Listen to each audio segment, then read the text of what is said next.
What are your symptoms with IC? Because there's a lot of people that are struggling with it that don't know that's what it could be classified as. For me, it was pressure on the bladder, feeling like I had to pee all the time, and then going to pee and just having like little amounts. Vaginal burning. It basically mimicked going between a UTI and a yeast infection all the time. And it's a 20-day, every day, like aggressive journal dump that you do writing. And it's not just like, okay, this was my day, that kind of sucked, whatever. You're like unleashing. You're saying things you would never want anyone to hear. So I'd love to know how you navigate knowing about nutrition, but having this sort of grace and lightness to it. Yeah, I think what you said about... Elizabeth, welcome to The Art of Being Well. Thank you so much for having me. I'm honored. Oh my goodness, the pleasure is all mine. Can we go back in time? I know because I follow you and see your work, but for people that don't know, your journey into wellness wasn't pretty. It was tough No. at times.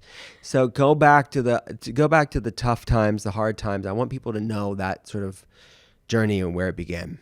Yeah, so I think what a lot of people don't know about me is I have not always been healthy and vibrant and well. And my history of kind of not feeling well goes way back. I mean, as a child, I always had chronic things. I had chronic UTIs at a very young age. I started getting chronic strep throat in college, eventually had to get my tonsils out as an adult, which was like a whole other thing. In my mid-20s, I started getting diverticulitis all the time. I missed a big one. When I was 19, I started having these like fainting spells. And eventually it got so bad that I discovered I had a heart block and had to get a pacemaker. So there's just been this very unique history of me sort of, unfortunately, having to identify as being sick or fragile or, kind of the sensitive one that always has these problems. And because of that, I've had to experiment with a lot of different health modalities. And I'm actually at this point in my life at 32, very grateful for all the weird things that I experienced because if I hadn't, I wouldn't be doing what I am right now. And especially with my most recent sort of like condition, I had pelvic pain that started in COVID.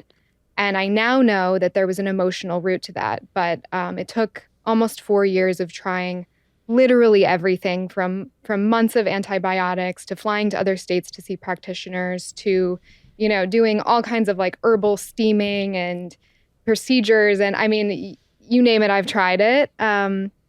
And so the product is definitely someone who has a lot more awareness over the body, over the way that my sort of type A perfectionistic personality has impacted me throughout my life. And also this level of gratitude for like being healthy and feeling really good on a day-to-day basis. So that's, a little snippet of my medical past. Okay, so thank you for that. When you were going through that and saw all the conventional doctors, did alternative and integrative stuff too, were you labeled by conventional medicine? Were you given any diagnoses that official, or were there no answers and you just got, not any clear answers as to what was going on? Depends on the condition. With my heart stuff, initially it was, you have low weight and you're probably dehydrated. That's why you're passing out. They actually, like several times when I was hospitalized, that's what they said. And then when it got bad enough, they started looking further and discovered that I have a left bundle branch block. So like electrically in my heart, a part of it just stopped functioning. I now believe that there's a stress component to that. Doctors still don't know what exactly caused that. It's more of like if it's not broke, don't fix it. With the pelvic pain, it was interstitial cystitis, which for anyone listening that doesn't know, that's basically like a blanket term for unknown cause pelvic pain. It's kind of like telling someone they have IBS. I actually think it's very non-productive thing to diagnose someone with, especially because there technically isn't a cure. So it was a mixture of things. And I think a lot of times when I did receive a diagnosis, it actually, part of it was helpful because I wanted to hear like, oh, this is what's wrong. Like I would have killed to know that, I had Ehlers-Danlos syndrome and that's what was causing my heart condition or whatever it was. I mean, I saw all the geneticists, I did it all. And then part of it, when I would receive a diagnosis, it was also kind of unhelpful because speaking to what you do, there was never really a root cause that people were looking at. And when my pelvic pain started to get really bad, I, started doing a little bit more of a functional approach to things. I got tested for Lyme disease, tested for mold, parasites, and I had it all. So, it's kind of like what came first, the chicken or the egg, or did my kind of emotional state raise those symptoms to the surface, which is what I now believe. But yeah, there's been a lot of diagnoses thrown around, and I've really had to learn to be my own advocate. Yeah, for sure. Something that you and I talked about on your podcast was that sort of that for people that have these type of issues, there's so much medical gaslighting that can happen. I would say most of the time unintentionally, right? Totally. I'm using that word, and I actually hate that gaslighting is just so overused and so, like just abused. It's a so salty abused term. I because feel like I've it used it is. too. And by the way, sometimes there isn't a better word, but it comes across Right, as very like begrudging and salty. And I actually don't mean that when I say, when my right. gynecologist told me that I maybe needed an anxiety medication for my pelvic pain, like she was not poorly intended, but she was missing the mark. No. Right, right. And it's really, this isn't an indictment on any individual doctor. This is a system that is trained to diagnose a disease and match it with a medication. So how you really, they're doing what they were trained to do. And if you're not checking all the boxes, they're like, well, here's an antidepressant. See you later. The vast majority of conventional doctors want to help people. It's the system that we're talking about and the way it views chronic health problems as a whole. So that definitely was an example of unintentional medical gaslighting. We could say that. It's all in your head. You're just anxious. Just take this. See you later. And certainly there is an anxiety component when you feel like crap. Who wouldn't feel a little down and anxious? Of course, anxiety is a Absolutely. component to it, but it's not the cause of your problems. It can be an exacerbator for sure of it. It's like a vicious cycle, right? But were any other horror stories around gaslighting? Because I want to shed light on this so people know they're not alone. Yeah, I think with my heart condition, being told that it was dehydration was tough. I had one experience where my most severe episode, I was in an airport with my parents and I had taken Sudafed that morning. Because that's what, you did 10 years ago, 15 years ago. I didn't know any better. I had a cold at the time and we were going to Jamaica and I was like, let's just throw this down the hatch and get on the plane and, make it happen. And I didn't know I had a heart condition at the time, so I didn't know that Sudafed would impact me in the way that it did. But I was running to the bathroom. My parents were in line checking the bags, and I was like, I'm gonna go run to the bathroom. And the next thing I knew, I woke up on the floor with like a whole, ambulance team above me. And I mean, I had literally, this is really embarrassing. I don't think I've shared this. I peed my pants because I passed out so aggressively. Like I was gone.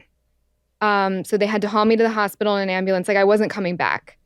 And they told me, and by the way, I go back in time on this and I'm like, how was this missed? Because why did they not throw an EKG on me? How would you miss a left bundle branch block? I mean, I don't know. I have no idea. But they looked me and my parents in the eye. And by the way, both my parents are nurses. And they said, she's dehydrated. Go ahead, go to Jamaica. And so we left the hospital and we went to the airport and we got on the plane and we went and I felt so off the entire time. And it actually wasn't until a couple months later, I got a colonoscopy because I was dealing with severe constipation because, of course, kind of comes with the whole package of the chronic condition girly, the starter pack. And so I was getting the colonoscopy at 19, which is a super fun thing to do. And the anesthesiologist came in to like check all my, stuff before they put me out. And he was like, are you aware that you have a left bundle branch block? So it was actually the anesthesiologist for an unrelated colonoscopy that ended up catching what could have been really a life or death condition. Because upon further testing, they did this thing for people who are listening that aren't familiar with cardiology. They did an EP study. And in that study, my heart blocked on both sides. So that's why I had to get the pacemaker. So back to your initial gaslighting question, it's kind of a gaslighting meets really learning at a very young age that you have to be your own advocate because I probably wouldn't have figured this out. And also a little bit of a spiritual component of like everything happens for a reason. I mean, to be in that room that day with that anesthesiologist who discovered things. And, I ultimately feel really lucky. Mm-hmm. Absolutely. Thanks for sharing that. So let's talk about you mentioned, well, before we jump into the Lyme and the mold, I want to talk about that too, but the interstitial cystitis, that's something that we haven't talked a lot about on the podcast. It's something that I actually see clinically a lot. I don't know why we haven't talked about it, but I want to raise awareness around IC. You're right. It is kind of a catch-all term of just inflammation of the bladder, inflammation there, but it's just a description of terms. It doesn't say why is the inflammation there, right? It is very much like irritable bowel syndrome or inflammatory bowel disorders. It's like, yeah, it's inflamed or irritable, but why? And yes, we know IC can have an autoimmune component and certainly is associated with different autoimmune problems, but it's not widely understood and there's no real solution for it, right? I mean, what was that diagnosis? Because I think there's a lot of people that, and for people that don't know, what are your symptoms with IC? Because there's a lot of people that are struggling with it that don't know that's what it could be classified as. Yes. Okay. I'm so glad you asked this, and I'm so glad we're talking about it because I actually just saw, first of all, so many people have this. So many women. The second I started talking about this, it's kind of why I created my podcast, because I was like, there's all these things that, like, I mention it at a group lunch or something, and like 3 out of 5 people will raise their hand on it, And when I was diagnosed with it in 2020, none of my friends were talking about it. No, I Googled it. I had to go into, unfortunately, and I don't recommend this, Facebook support groups and Reddit were like where I was getting all my information. Now, for better or for worse, I don't recommend going in there because I think it's,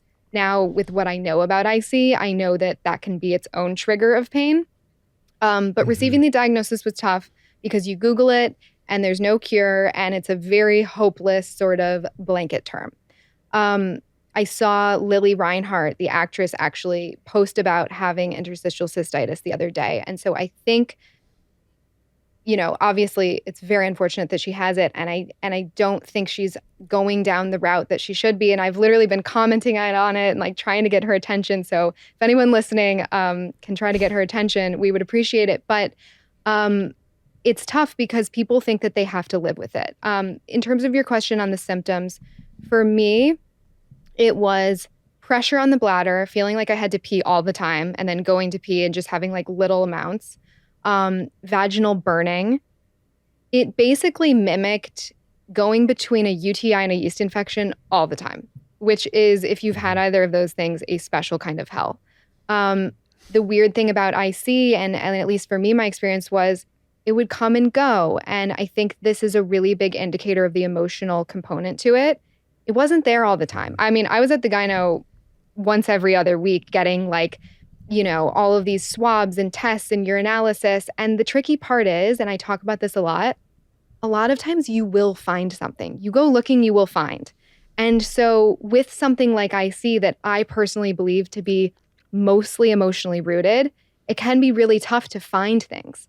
Because, you go to a urologist and they find that there's E. coli in your urine. Well, do we know if there would be some level of E. coli in a non-IC person? So it's this tough thing where you want to find data and you want to find information, especially with like my kind of brain. I was like, I will go to the end of the earth to figure this thing out. Unfortunately, that took me down a lot of like incorrect rabbit holes, but eventually led me to where I am. And so, yeah, it's a really uncomfortable thing. People aren't talking about it. There's a lot of shame around it. It impacts so many areas of your life. And I'm here to tell the listener that there is an emotional root, I believe. Yeah. Well, something we talked about on your pod is this both and approach, like physiological and psychological, because you're absolutely right.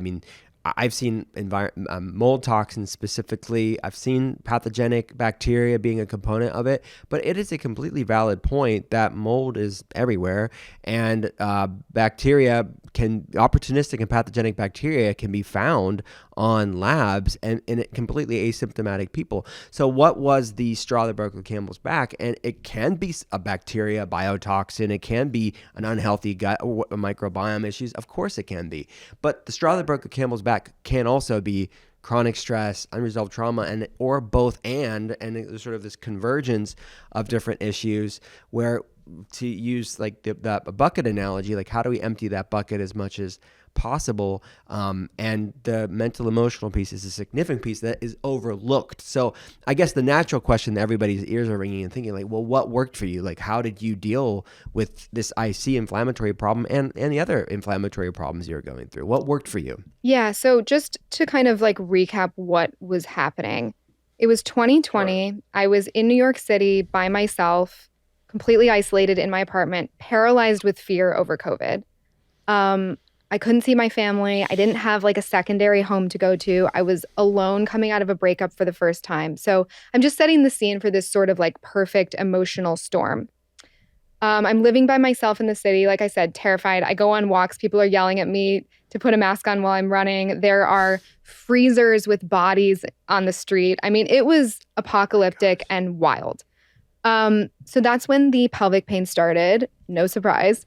And also what I kind of understand to be Lyme and mold symptoms. So I was having like memory problems. I was having extreme fatigue. The memory stuff was very scary. I would be on dates with guys and I would like forget what they were talking about mid-sentence. So it was embarrassing and scary. And I was like, I feel like my body is sort of like breaking down. I was having really bad joint pain. I couldn't even do a plank. Um, I really started to kind of like lose faith in my body. So, like I said, I went on this sort of 3 to 4 year journey of trying it all. I went down the embedded UTI route. I went down, like I said, testing for Lyme and mold, which was obviously relevant and necessary to discover, but I don't believe it was my root cause. Eventually, at the end of 2023, a friend pointed me to this woman. Her name is Nicole Sachs, and she runs a program called The Cure for Chronic Pain. I don't know if you know of Dr. John Sarno and his book Healing Back Pain, but she's sort of like, Mm-hmm. he passed away and she is now sort of like spreading his work to people. And essentially her story is that she had severe chronic back pain that like basically took her out in her 20s. And she discovered Dr. John Sarno, who believes in this condition called TMS, which stands for tension myelitis syndrome. And it's essentially saying that, especially people who are very high functioning, type A, perfectionistic, sensitive, which is probably the majority of my listeners and yours, they are very prone to this condition, TMS, where your body would quite literally rather feel physical pain or a chronic condition than the emotions that are underlying.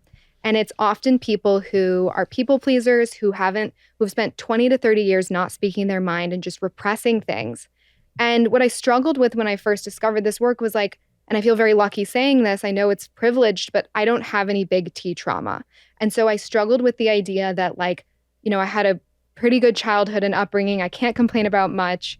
And so I struggled with the idea that that could be causing this level of physical pain. I mean, we're talking like, I would log my pain in a spreadsheet at one point. It was that bad. And like a lot of days were a 10 out of 10. So the idea that my brain or emotions or body could be causing that level of pain was completely bananas to me. But there was this little part of me that when I discovered Nicole and her book and her course and her work was like, when you just hear something and it resonates and you're like, this is for me. I bought the book, I Mm-hmm. bought the course, I started religiously listening to her podcast. And I remember because it was New Year's Eve of 2020 and I was laying on the beach in Miami and I blew through that book in literally a day. And I started the book and I was in a really bad pelvic pain flare. By the time I finished that book, the flare was, I would call it like 5%. So it already, just the concept Wow. alone, and that's like a third of what the work is just really believing and understanding the concept. It started to Mm-hmm. work. And Mm. so Nicole has this practice that she developed called Journal Speak. And it's a 20-day, every day, without fail, like aggressive journal dump that you do writing. And it's not just like, okay, this was my day, that kind of sucked, whatever. You're like unleashing. You're saying things you would never want anyone to hear. You are essentially letting the steam out of the valve so that your bucket or container won't be overflowing in the way that it was. And people always ask me, like, how long did it take for this to work? It wasn't linear. And I think that question is tough because it's very much this personality type wants to know, like, well, how long is it going to take me? How long do I need to do this for? To me, it's a life sentence. I will keep doing this work until I'm 90 years old because it's working and because it no longer feels like work to me. I think of it as taking my daily medicine. And I think the results are different for everyone, but it works. It really does. And I just want people to understand that I'm not special. Anyone listening who's having a chronic pain or condition, and by the way, this does not just apply to pelvic pain. It can really be anything chronic. This can help. And to your point, Dr. Will, like there is, of course, so many components to this. And I don't mean to say that everything is 100% emotional, but I do mean to say that that is a big portion of this bucket. And it's really important that we focus on it because if I hadn't, I don't even know where I would be. Yeah. Oh my gosh. Thank you so much for sharing that. And I think that it's something that we do talk about in the podcast, but not in this unique of a way, and what worked for you specifically in your own journey there. And so people don't sleep on it. People don't delegitimize it as like, it's like this nebulous thing and it doesn't really matter. But it's important. So there's a lot of exciting science around journaling and this very interesting, this specific type of journaling and somatically kind of putting your emotions. So for you, what did that journal speak look like? What you mentioned, kind of putting everything in, like the ugly, the stuff that you're, maybe there's shame about, and you never want anybody here, and that's why you're doing it, so you can sort of cathartically metabolize that stored trauma in the body. Like, can you walk us through like what a session looks like, so to kind of demystify it for people? Yeah, absolutely. So in the beginning, like I said, I followed Nicole's course because I really wanted to like learn to do it right. And she has a few different prompts where you write down, it can be big T trauma, it can be little things, stuff that's stuck with you from childhood, whether good, bad, ugly, whatever it is. So there's a few different like memories that came up for me that I jotted down. And so you'll go through and like use each of those in your initial journal speak days so that you have like some material to work with. Because people are often like, I don't have anything to write about. And I'm like, that is not true, because you would not be sitting here if that were the truth. And so you have to go a layer deeper. So I worked through that process and I did it a little bit more formally. You don't have to do that. You can also just dive in. And I think a really good place to start is by saying, pen to paper, what does it feel like to be me today? And you just start writing. And you set your timer for 20 minutes and you agree with yourself. You're not going to look at that timer and you're not going to stop writing. You're just going to keep. And by the way, you can write, I hate fucking writing like this. This sucks. And this is annoying that Elizabeth has me doing this. That's okay too. You can literally write anything. But the important thing is, and something that I've gotten better at as I've continued to do it, is trying to go a layer deeper.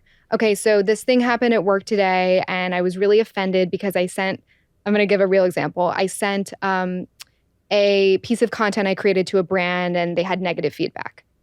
Okay, so that made me feel X, Y, and Z about myself. And that reminded me of, and then all of a sudden I'm in third grade and I'm turning in my book report that my teacher lost and she told me that she didn't lose it and I had a breakdown. And you know what I mean? It takes you to those places you need to go if you let it. And it takes time. It takes some getting used to. It's not a comfortable practice. My hand cramps. It sucks. Sometimes I have to do it at 1 a.m. when I get home. But I'm telling you, consistency is so important. Wow. Thank you for breaking it down for us. So you're doing 20 minutes a day, 7 days a week. Does it veer from that? Is it less than that, more than that? Is there different types of things that you mix in there, or is that your practice? That's really my practice. There are other things that I do separately, but in terms of Nicole's work, it's 20 minutes every day.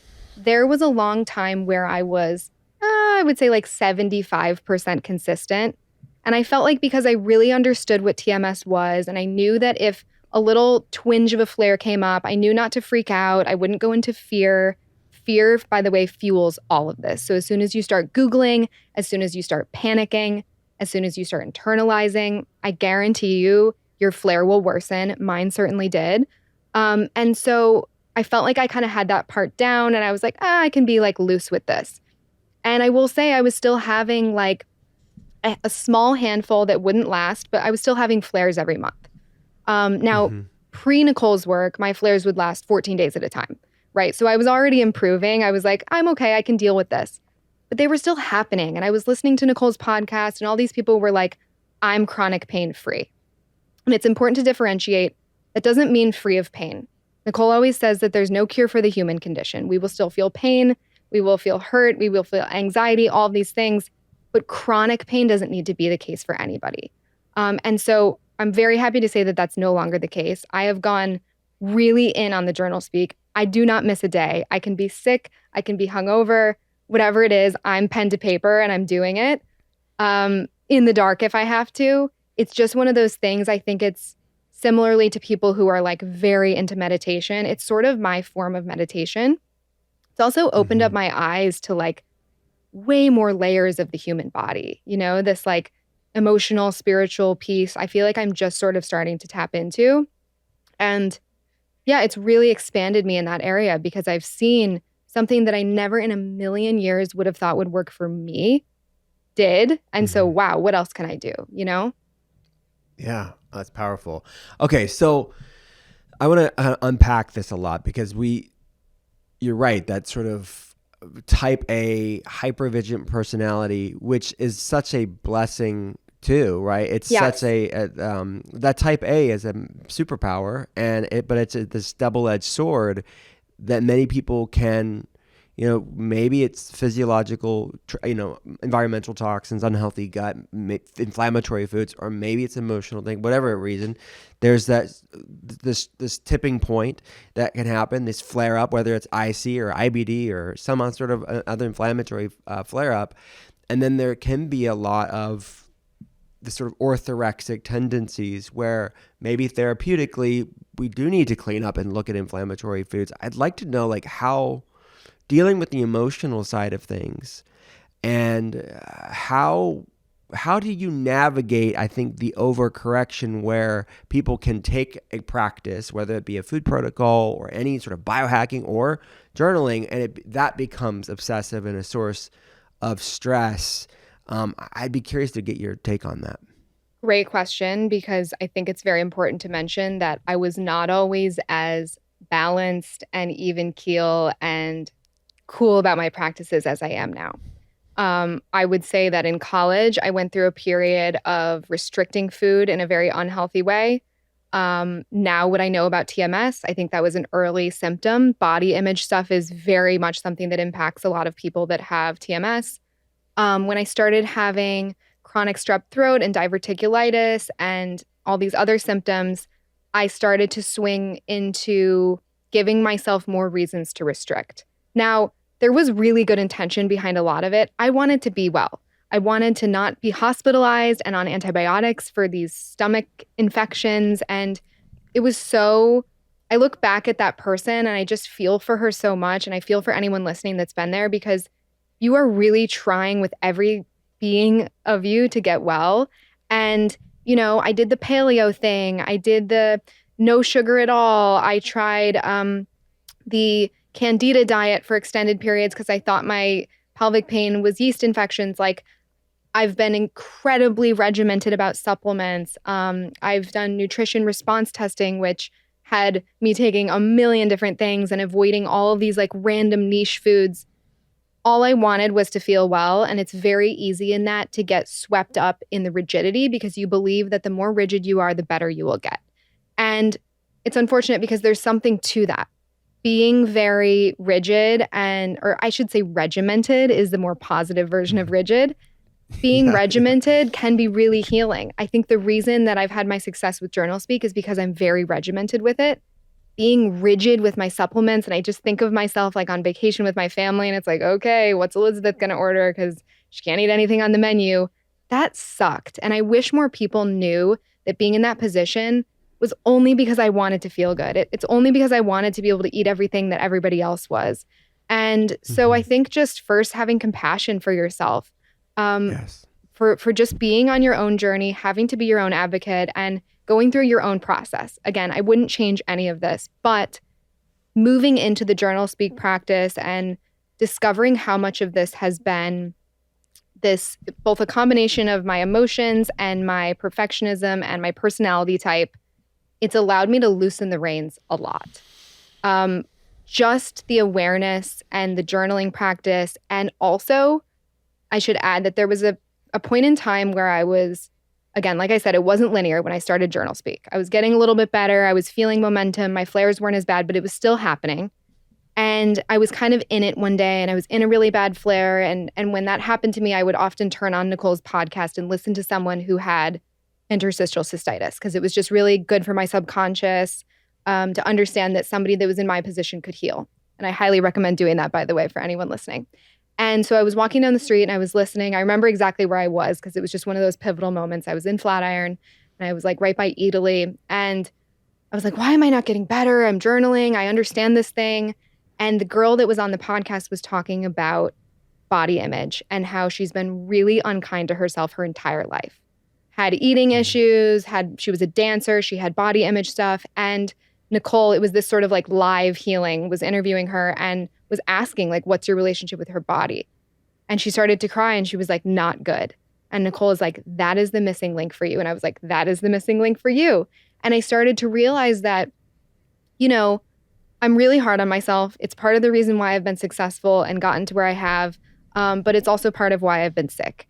And so how can I have an awareness of that? And when I go to workout classes and I see myself in the mirror and I'm there to do my health good, how can I not pick myself apart the entire time? How can I not feel bad after a weekend of eating out and sort of like view my body differently or almost dysmorphically? You have to kind of get there on your own, but I'm so glad I did because that awareness shifted everything for me. It shifted the way I eat and I no longer think about any of it. Of course, I love eating whole, clean foods because they fuel my body and it makes me feel good, but I'm not strict about it. You know, I'll go out, I'll eat, I'll have a margarita. Like I'm really not rigid, but it's taken me 10 plus years to get here. Yeah. Wow. I mean, you already do, but just like us having this conversation, I know is going to free so many people to at least kind of have their own aha moment, like, oh yeah, and catch themselves, right? And like that Maya Angelou quote of when you know better, you do better. And then all this is non-linear. Like guys, just her saying that it's just a journey, like she said, years. So be easy on yourself. You're not going to have it all figured out overnight. Okay, so you mentioned eating clean foods now because it does love you back, but it's like the why changed. Like maybe the what didn't change so much, but the why is not this frenetic, obsessive stress, shame, anxiety. It's like one of nourishment and self-respect and all of that. And you mentioned not being as strict because again, your nervous system's more calm and regulated, so you have more resilience and more wiggle room. So what does that look like with food? Like you don't even really think about it very much. Would you put a label on it, or is that harmful to do so? I'd love to know how you navigate knowing about nutrition but having this sort of grace and lightness to it. Yeah, I think what you said about that very minute but also important intention to be the very different piece. I would say I'm probably eating about the same as what I was before, just in a different way. I mean, I'm probably eating a little bit more, but I'm not, but again, like I'm not even really thinking about it. So I had to sort of reflect on that. Yes. It's all intention. I now make myself a morning smoothie full of avocado and organic wild blueberries and flaxseed and chia and almond milk and all the things because I'm like, this is literally fuel for my body. And I can see it in my face, you know, like there is an inner glow that you get when you are feeding yourself with such love. I'm like cutting up the papaya lovingly. It's like, it's a whole different experience rather than, you know, I was actually thinking about this just as an idea for a reel the other day, like ordering a salad because you feel like you have to have a salad with like boring chicken on top versus eating that because it actually sounds good and you want to fuel your body. It's the same salad, but it's also like very different. And I almost feel like your body receives it differently too when you are eating it in that way. Like there's no longer fight or flight around food. It's like, okay, body, I see that food. It looks good. I eat it. I nourish you. I take care of you. You're safe. There's just a very different sentiment around the whole thing. So to answer your question, I don't label my diet. I eat everything from eggs and I mean, I now make my matcha lattes with raw dairy. I think it's delicious. I eat cheese. I love it. I used to restrict that because I thought it tasted too good. I'll eat gluten if I'm out, whatever. If I'm at home, I love like an organic chickpea pasta or a sourdough pasta I just discovered. I'm not afraid of things like rice like I used to be. I'm you know, well informed about what I'm eating, but it comes from a loving place. And I know that can be hard to receive if you're not on this side of it. So I want to also have compassion for those that aren't. You can Yeah. get there though, and I've so been there, and it's very possible. Oh my gosh, this is such an important conversation. Because as someone that talks to people for a living going through this journey, there's a book actually called The Other Side of Impossible that I think people should read that goes in hand in hand with what you're talking about here, and hearing stories from other people on your side, like the side of like, okay, this is an art, not a rigid, punitive, restrictive thing. This is just an intuitive way of nourishing yourself. That's easier said than done, and you don't really get it until you're on that other side of impossible, which isn't impossible. So the flexibility of it, and I think what you said there was so powerful, because it's like, yeah, you had to almost think about it, and you said more or less you pretty much eat the same, but it doesn't feel like that at all, because one is so light and graceful and the other one's so restrictive.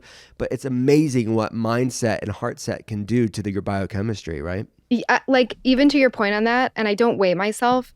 But I don't think my weight has changed at all.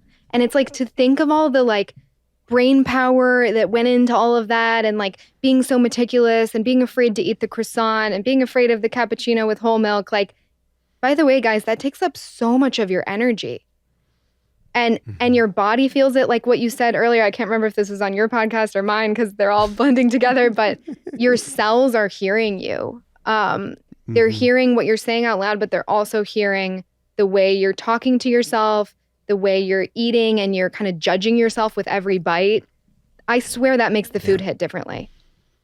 Oh, absolutely. I mean, like you said, you're not always in fight or flight. The more you can do to support that parasympathetic, that resting, digesting, it's like the thing, whether it's the food protocol or any wellness tool, the thing becomes a lot more effective and therapeutic when you get your mind right and your heart right on it. And again, it doesn't have to be perfect, and it's not going to be perfect. That's part of the problem. It's like so maybe some advice that I think coming up that people are going to want to know is like, how do you start breaking perfectionism?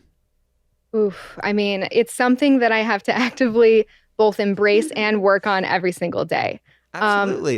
We have not arrived, but what's some pro tips you have for the perfectionist breaker? I think it comes with a little bit of time of, Nicole Sachs always says, to wear things loosely. So allowing for things to not be perfect 100% of the time, and then allowing yourself to see that everything was okay. I think you have to have that mixed into your day, whether it's things not going as you would have wanted at work, or your matcha order getting screwed up. These things, sometimes they seem so small and trivial, but like the old me would have been sent over the edge over having the wrong milk in that, you know? So it comes with the day-to-day. I also think it comes with your practices, right? Like, what does it look like at home? Are you on your phone right before bed? Are you meditating in the morning? Are you moving your body? Those things all matter, but they're also not everything. So I say that knowing that I'm describing a very delicate balance, right? You want to be able to have these inputs that make you feel good. You also want to have room for error or mistakes or intentional mistakes. Also, eating out is fun and nice. And I know that there's going to be seed oils and things. And like, I also know that my body is now in a resilient enough place to deal with that. So there's a level of trusting in your system. I'm not fearful when I get on a plane that I'm going to get sick anymore. I just have this innate trust. And that comes with time, but play around with it is my advice for people. Play around with things getting messed up and being resilient to it. Play around with your routine. Stick to the things that feel really good, like journal speak, and that you know are your medicine. And then leave room for movement and flow and flexibility with the other things. I think it looks so different for everyone. But that concept of wearing it loosely, like Nicole says, is it's necessary for anyone. You need to have that 20%. Well said. For people that want sort of a deep, I talk about this at length on gut feelings, because these are conversations that I get to have with telehealth patients, and I didn't realize how much our language, you and I language around this is so much the same. But of course it would. I mean, you went through Yeah. this journey and you found healing, and this is what I found is like part of healing for people with these chronic health problems.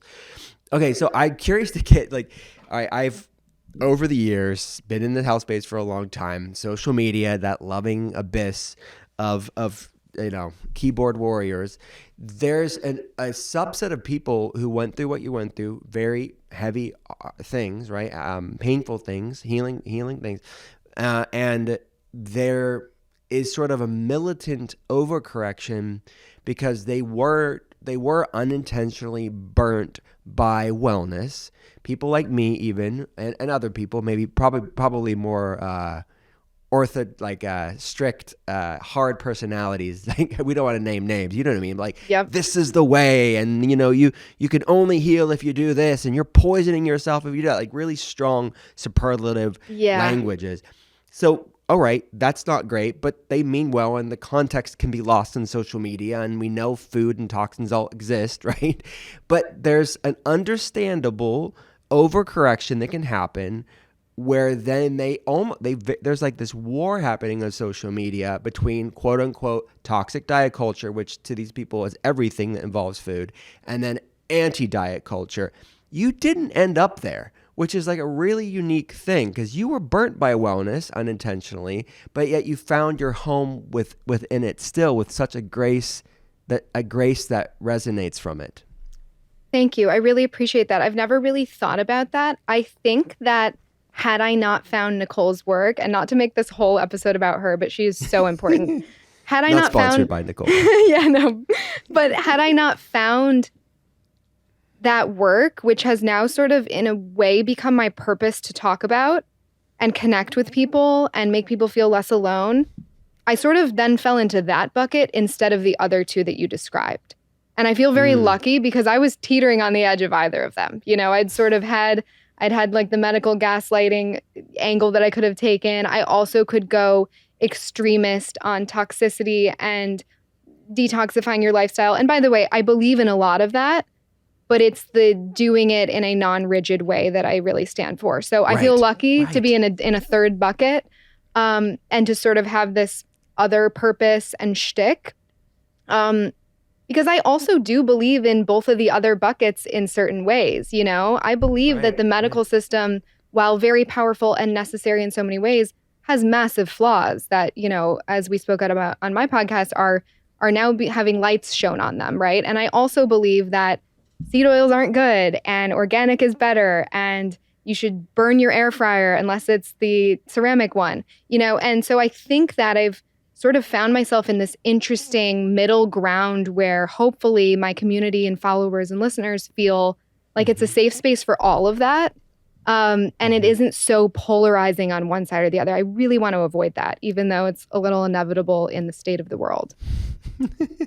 Yeah. All right. I love that. I mean, literally, we have the same position on this. Having that both and not either or approach. I mean, I talk about like food peace and body peace and finding it. And you found that path to find it, sort of end these tribal food wars and wellness wars that happen. Because I feel like there's truth in both aspects of it, right? And it's like having this sort of like laying down arms and having a logical, intuitive relationship with these things instead of saying, well, like this is the way and it's all good or all bad all the time. And this is really, really important. So just to be clear, like you said, this is 10 years plus in the making. This isn't something where you arrive. You mentioned that quote of like you're still going to be human. So what's life look like for you now? Yeah, and I don't mean to say that it was a 10-year thing to make people be like, "Oh God, I can't do another 10 years of this." I say it to be like, "Hey, I've been through it. Here's everything I learned for you to take a condensed course in it and hopefully feel better a lot quicker than I did." Sorry, what was your question? What does a day look like? That's okay. No, it's important to say. Look, you're not saying it took that long to feel good. It's just saying this is a journey, not something that is, a quick fix. Exactly. But all of this is important information for someone who might be in a similar position. And I assume if you're listening, you might be just kind of looking for that extra sign or nudge. Sorry, I totally missed your other question. That's all right. No, I another question popped up. You mentioned having some raw dairy.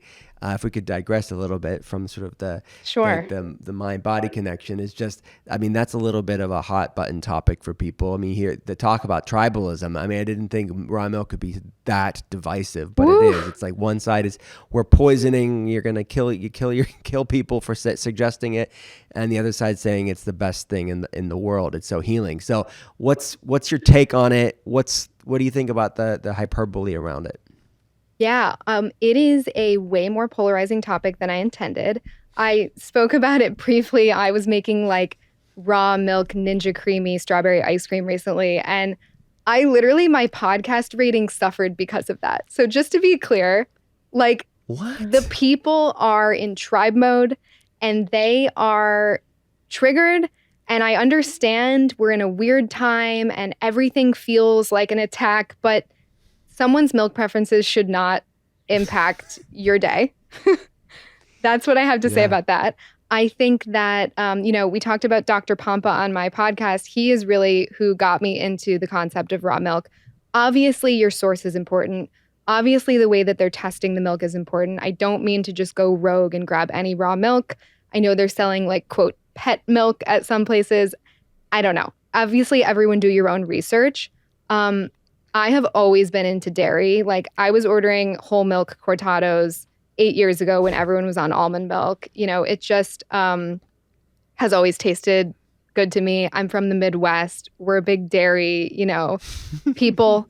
And so raw milk has just been this fun thing for me to play around with that I think tastes delicious. I think has a lot more nutrients. I mean, you could probably speak to this better than me. And then you're also avoiding the grain-fed, hormone-injected, cows that are producing the majority of the milk out there. So I think it's a little bit of a bandwagon. I think everyone's like going carnivore and eating raw milk and now people are like avoiding plants. I think it's getting a little crazy. I like to dabble in some of it and just play around with it and keep it light. Mm-hmm. I'm making strawberry ice cream with the milk. It's not like I'm like only exclusively drinking it. And people kind of like to take one thing and run with it. But I think it's delicious. I think it allows me to sort of play with this like once very restrictive mindset. And I think that's fun. Like I have raw cheddar Mm-hmm. in my fridge. I think it's delicious. I enjoy eating it every day. And I enjoy that I'm not beating myself up over it. So there's a little bit Amen of to that. that. Yeah. I love that. I love the context around it. It is something, again, you don't have to have it. Maybe it's grass fed A2, maybe Yeah. it's organic, maybe it's whatever you want. We're just talking about options out there. Is that the most controversial thing you've talked about on the podcast or on social media, or is there something that tops the godforsaken raw milk? Well, I did have a very Make America Healthy Again episode a couple Okay. weeks ago. All right, So let's go there. Let's go there. What did you that, talk about? What pissed people off? well, it was with Del Bigtree, and if you know anything about him or Google him, it becomes immediately polarizing. Mm-hmm. However, and I say this because I created my podcast really through my own health journey and to shed light on things that generally do not have light shed on them comfortably and to create a safe space for that. So that's exactly what Del and I did. We kept it fairly surface. However, it obviously went there and we talked about all the things and I allowed him. Obviously, he is a very data driven. He comes with all the research and all the information, and he brought it. And we addressed both sides, and we addressed people who are labeling things like anti vax and conspiracy theorist. And I thought he did a wonderful job. Um, it's stuff that I'm passionate about, and I'm just dipping my toes into sharing it. And I, by absolutely no means, want to make my podcast or this space political. And it's really unfortunate that it immediately becomes that way because of the viewer's opinion. But I'm also not in a place where I'm willing to just close my mouth and be complacent. Like, I'd rather not have a platform. Mm-hmm. Yeah, and that's yeah. Oh my gosh, we have parallel lives. Right? I didn't I realize how much. know, I So know. it's so true. Okay, so how do you like? It's so easy to self censor, right? It's so easy to just say, "Well, I'm not going to go there because they're going to misunderstand," right? It does. I want to use the word bravery very relatively. I'm just saying, from a career standpoint, it is very easy to just not have those conversations. And I know so many people in other spaces, even in entertainment and Hollywood, that agree with everything that we're talking about here with health, but because it's become so politicized, they can't talk about it. They I won't know. go there. So it's like that level of self-censorship that happens, and that we can call it cancel culture, because the context and the nuance is lost, and automatically it's you're just like a disciple of an administration versus saying, no, I agree on this. This is something that I can see truth. And can we come together on this one topic? But like, was that tough for you? Like, what type of response did you get when Del Bigtree came on the podcast? Very mixed. Supporters that came out of the woodwork, which was really amazing. And I have to say that people like you, people like Vani Hari, like definitely big expanders for me in the arena of, okay, there is a way that I can talk about this and make it about health, because that is what this is about. It is not about who's in office. It is about our health as a nation, and that being the priority, and raising things that I'm genuinely passionate about. Like, before I started my podcast, and I'm still a co-founder of a business called Sweats in the City, and we review different workouts, fitness platforms, and things in New York and LA. And so that's what I've been doing as my main job for the last 10 years. And I love it, and I'm so passionate about working out, and it's been such an amazing experience for me. And also, there has been a whole side of me that, because of that being a very fitness focused account, I've had to sort of conceal. And so in this new chapter with my podcast and having my own account where I can kind of forge my own path, if you will, Mm-hmm. I feel like I'm just bored of kind of keeping myself masked, if that makes sense. Not that I've been like Mm-hmm. so masked, and not that I'm also like running around screaming Maha, but like I do have certain views on certain things that are happening that I want to be able to talk about. And it's also like, if you don't want to be here for it, that's also okay. My ask is that people remain curious. My ask is that people continue to ask questions and wonder, and that they too Mm-hmm. want to feel well, because I really do think that should be universal. It should be. Again, it's okay to hear opposing views too, and that's the other thing is like Yes. where does like the true, if you think of the word tolerance, and someone that's tolerant is naturally going to be more progressive and more liberal person. Tolerance is only tolerance when it's something you don't agree with and you don't Yes. always see eye to eye. So we like to virtue signal and throw words like tolerance and progressive. It is not tolerant or progressive. What's happening on social media from people that espouse what I would call the neo left is really some of the biggest bullies on social media and in real life, and to people within wellness specifically. So I think that that's an important thing. Is diversity of thought is really important. Even if you don't agree, you're just like you said, getting curious. It's sparking conversation. People used to love doing that, right? It's just like different viewpoints. All right, let's explore that. There were television shows made about that, different viewpoints. Now it's this monolithic groupthink where you're seen as like the enemy, and there's this sort of massive tribalism that I hope we can get back to some more of this, I would say, classic liberal views within health and within society as a whole, because it's good. It's very good. And I just think we're at this weird time in American history where a lot of the awakenings, a lot of the shifts in opinions had to do with health. When you look, COVID pandemic woke a lot of people up. Health, public health, a way that you live your life. How is information spread online, and what does the top down look like when it comes from a messaging standpoint, and research and transparency, and then this most recent election, the sort of Maha movement, which wasn't. It's a very independent coalition of people, maybe otherwise even independent, of a former Democrat, right, that's still center left. That, again, is around health. So people like you and I that live and breathe this stuff, whether politics is converging with us or not, to me, it's like, how could we not talk about something that we have seen help us and like for me, my patients, and for you, your listeners, like we see it helping people. So why wouldn't we want to be a part of the conversation? And I think we'd be, crazy to not want to be excited about the possibility of helping more people. Yeah. And like you said earlier, I mean, this has been stuff that you and I have been living and breathing for many years. It's not like we're just now jumping on some sort of crazy bandwagon. We didn't ask for Yeah. this. Yeah, no. It's been a part of our private conversations with friends and family and people in our communities. And it is just now happening to sort of be center stage. And so we have this interesting opportunity to be brave, for lack of better words, and have these conversations about things that we're really passionate about and that, at least for me personally, have personally like impacted my health in a big way. I didn't choose this life. Like here I am sitting here, Yeah. like I didn't choose to have chronic pelvic pain. There's nothing cute about that. But I can run with it and talk to people about it and become more health conscious and, do it for myself and everyone. Yeah. Absolutely. And just to be clear on that, when we're using the word brave, we realize there's real bravery in the world. But I think a relative social media, Yes. quote unquote, bravery, for a lack of a better word, because it's the flack that you get when we speak up about these things. It is unreal. I mean, it is the nasty things that people say.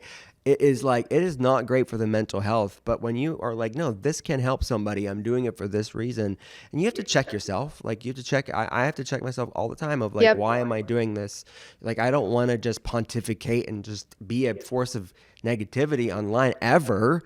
But I still want to have conversations that I think could spark curiosity, like you said, or really exciting research that's out there that's not really talked about, that may be inconvenient for some industries, but is really important. So I think hopefully there's more and more people like you and I think that there are, that are over self-censoring ourselves, and we're just going to be us, whether people get it or not. Absolutely. And by the way, like podcasts are about eye-opening conversations. No matter what side you stand on, we should all be able to listen to a podcast with interest as an observer and just digest it. So if someone is being triggered by that kind of talk, I would then ask to sort of flip the word trigger into teacher and be like, what's really going on here? Why am I being triggered? I try to ask myself that all the time, and I journal about it all the time, because a lot of times we don't even realize what someone might be bringing up for us without us even really realizing it. Oh, that is deep. Start to see triggers as teachers. Like, they are pointers to areas that we need some healing. And maybe it's, it could be anything, right? Physiological or emotionally or mentally. It's an interesting age that we're living in, but I think it's a massive blessing, right? To be able to connect with people around the world, and you have to take the good with the bad sometimes with social media and all of that. But I think I try not to look that much at the sort of any sort of noise about things, but then I'll have a friend, I'll see them in real life, and they'll say, man, how are you doing? Or people, I had one guy at my church say to me, man, people either really love you or really hate you. And I'm like, oh, thanks, man. Thank you so much. I don't need to think about that, but they're looking at all the comments and like defending me. I know. It's wild. Don't even see it. By the way, that's the only way. Like I can't help it. Sometimes I look at podcast reviews and my boyfriend's like, you have to stop looking. Because I just take it personally, because it's one thing to get a negative comment on an Instagram. Maybe someone doesn't know you. It's another to have someone like come into what I feel is this sacred little bubble and community of my podcast, and to like spend 60 minutes listening to me and then also decide that you don't like me. It's hard. I won't lie. It feels very personal, but it comes with the work. Yeah, it's okay. It's just like be unoffendable. Like, how can we be unoffendable? And I want to be that. It's like, say what you want to say. Yeah. I know where I'm coming from. If you're committed to misunderstanding and and this is the lesson that I've learned, is and this applies to, whether you're on social media or not, is like in life, trying to convince somebody that's committed to misunderstanding you is like an exercise in futility. You really just have to lead with grace and love and compassion, and be the be the solution you want in the world and give the rest to God, because it's like there's people that are really so deranged in their thinking that you'll never convince them. And I am convinced, like, this is a question, but I think I know the answer. Like, there's really not been many substantive changes of changed hearts or minds in the comment section on Instagram Ever. or any social media platform. No, literally not It's ever. just an ego war. It's a pissing contest of just keyboard warrior trolls. Like, I'll bow out. I'm all right. Commitment to misunderstanding is, it's very real. They're deeply, deeply committed. All right, my friend, before we go, at the end of every episode, we have your art of being well. First question is, this is an interesting question for you, actually. What's the worst tasting healthy food? And by that, I mean not punishment, but just you're not doing it for the taste. You're doing it for the health benefits. Is there anything that checks those boxes for you? I can't do like organ meat. Is that what you're asking? Like something I can't. Or do you, do you like do it and just like, I'm doing it to nourish my body, but I'm not doing it for the taste, or do you just not have it? I opt out. Honestly, it's really hard for me to do wellness things that I don't enjoy. That's all right. That's the answer then for you. Because I have many guests that say that, right? That they're finding things that love them back that they also love. Yeah. By the way, there's enough things to choose from, I think. That's a good point. There you go. And there's always the capsules, like the organ meat capsules, if you want to do it that way. True. And you don't have to taste it if that's your thing. Next question. Do you take supplements? And if so, like what are two maybe out of the box, lesser known supplements that people should know about? So I go pretty simple right now. I'm literally taking 3 things. One is a vitamin D3K2 from, I think, Quicksilver. Love that. It's liposomal. I tend to run a little low, that's why. And then I'm also taking their immune booster. Haven't been sick all winter because of it. Not sponsored, just a genuine fan. And then I've also been taking Pure Encapsulations magnesium citrate before bed for like literally 10 years. And it's helped my gut and sleep and anxiety immensely. Great essentials. So good. What's the weirdest or out of the box or even controversial thing you've done for your wellness that you're willing to admit on a podcast? Ooh, this is interesting. I mean, I think when I was in the thick of my IC pain, I went to this amazing woman who I still see for lymphatic massages, and she did yoni steaming with herbs. This is probably the first time someone has ever given you that answer. You'd be surprised. We get some weirdos up on this podcast, but no, in all seriousness, it's not weird at all. That's why I asked the question. But you're one of the first, probably. So break it down for people real fast. Like what's this involve? So I basically would go to this woman, and she had this like amazing blend of herbs from Japan. She puts them on this little pot, steams them. You sit on it for like 30 minutes. You steam your yoni, and then you get a lymphatic drainage massage afterwards. It's very peaceful. I would listen to a meditation while I was doing it. You're in this like robe. It's a whole vibe.